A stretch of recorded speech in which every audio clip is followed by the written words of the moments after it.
Hello mga kajoya! Tara mga kajoya, alamin natin kung ano ang ginawa ng kajoya nyo ngayong araw. Mga kajoya, nakikita nyo naman na meron tayo dyang pakwan. Siyempre, nabilitaan kong libre to, kaya naman ang kajoya nyo, ayan, ginagayat na ang pakwan.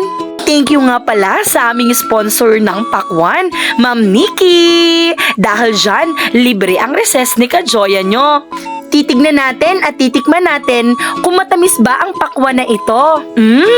Approve! Napakatamis ng pakwan na ito. Sold na sold ang recess ng kajoya nyo. At tamang-tama sa napakainit na panahon. At syempre, pagkatapos ng recess, ayan, todo sa discussion ang kajoya nyo. Tignan nyo kung paano magturo ang isang kajoya. Pag ikaw ay journalist and communicators, kailangan ikaw ay marunong makinig. At bakit? Yes, kailangan marunong kang makinig. Kung hindi ka marunong makinig, ay ano ka makakakuha ng facts? Paano ka makakakuha ng information? Diba? So, kailangan ay magaling kang makinig. Kaya mong i-interpret kung ano ang mga sinasabi niya.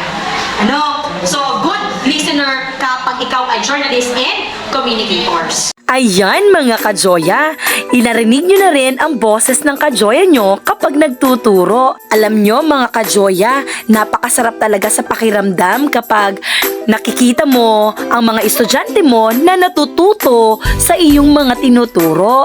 Mga kajoya, hindi madali ang isang guro, pero kapag mahal mo ang iyong trabaho at masaya ka kapag natututo ang mga estudyante, worth it ang lahat. Kaya proud ako na isang guro ako. Saludo ako sa aking mga kapwa guro, laban lang po tayo. Pagkatapos ng aking pagtuturo mga kajoya, for the record naman ang kajoya nyo, sipag-sipagan talaga sa araw na ito ang kajoya nyo. Ito talaga ang buhay guro mga kajoya. Pag meron kang bakanting oras, ilalaan mo ito para i-record ang mga activities ng mga estudyante mo.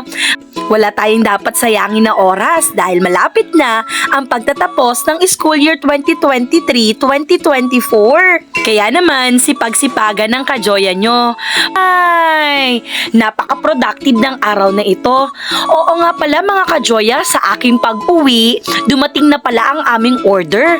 Ito nga pala ay electric fan na bumubuga ng lamig. At tamang-tama sa napakainit na panahon. Magagamit ko talaga ito sa aking pagtuturo.